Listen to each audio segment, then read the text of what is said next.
Patkice odmaraju, a labud ide oko njih. Ide maca oko tebe.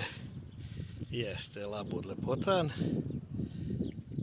Patkovi, patkice, uživancija na Dunavu.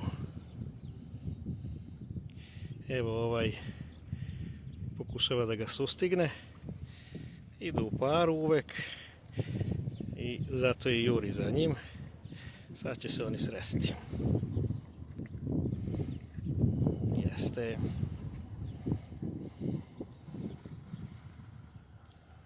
Ajde da vidimo susret. Tako je.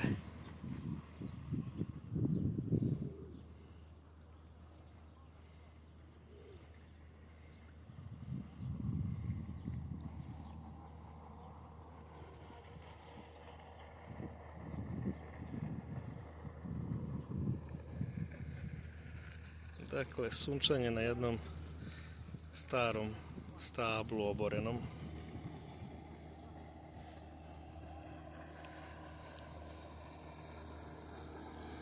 I sportsko-rekreativno poslovni centar Milan Gale Muškatirović.